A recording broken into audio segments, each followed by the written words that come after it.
All right, we're talking about GPS, or the Galileo system, which is kind of the European equivalent of GPS. We've paid a lot of money into it. We've given a lot of science to it. Now we're getting, it seems, bounced out because of Brexit. And I don't know if we get some sort of refund, but the main thing is, where are we going to get our GPS from? Do we have to go back to the Americans or what? John Monks is concerned and interested, managing director of GPS training.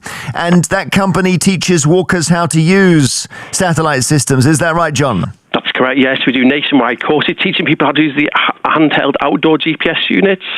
Right, so that's not a phone, that's something more than a smartphone. Yeah, these are waterproof, rugged outdoor ones that get used all over the world. Because most of us are used to GPS signal going when we lose a data signal on the phone, or Wi-Fi, obviously, but you obviously, walkers in remote places, they would have something more robust. Yeah, and the outdoor units use the three satellites that you've just been discussing, the GPS, the Americans, the GLONASS, and then some of the new units that are just coming on the market are using the Galileo system as well. Really? So the Galileo is already showing up on your screen? Yeah, there's a British company called SatMap, which actually now just released a unit about 3 or 4 months ago that started to use the Galileo, and we're seeing amazing accuracy using that Galileo system. It's literally 200% better than what we've seen before. Are you serious? Do you mean to the extent of the blue dot is more finely focused on where exactly you're standing? Is that what you mean? Exactly right, and they're working indoors now. Even if you've just got a small window next to you, get accuracy. If you sat,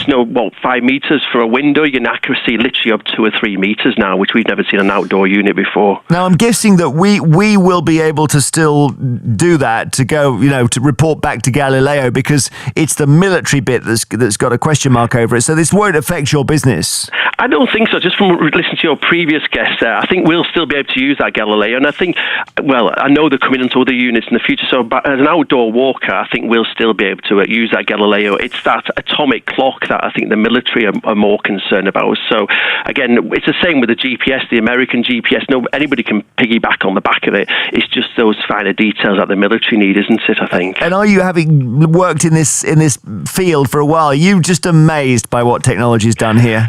Oh, it's amazing, really. The GPS has just progressed up and up. It's amazing what we can do. They do sync to our smartphones now, and they tether to our smartphones. We get live weather updates. And now we're starting to see, this is moving on. We get two-way satellite communicators. So a number of devices coming on the market now, which use the Iridium and the Global Star, which is the same as sat phones use. And therefore, you can not only track where people are, but actually you can use the satellite to communicate. So you were talking before about losing a mobile phone signal.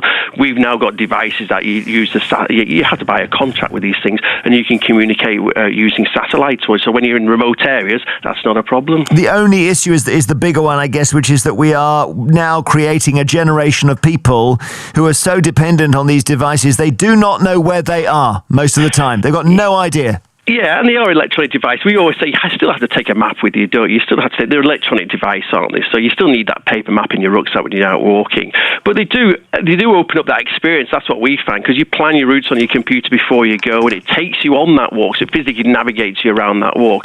So it does take a lot of that pressure, especially on a wet, horrible day or something like that, doesn't it? Thank you very much indeed. That's John Monks, Managing Director of GPS Training. Okay, Jim Boyd in Galaxy.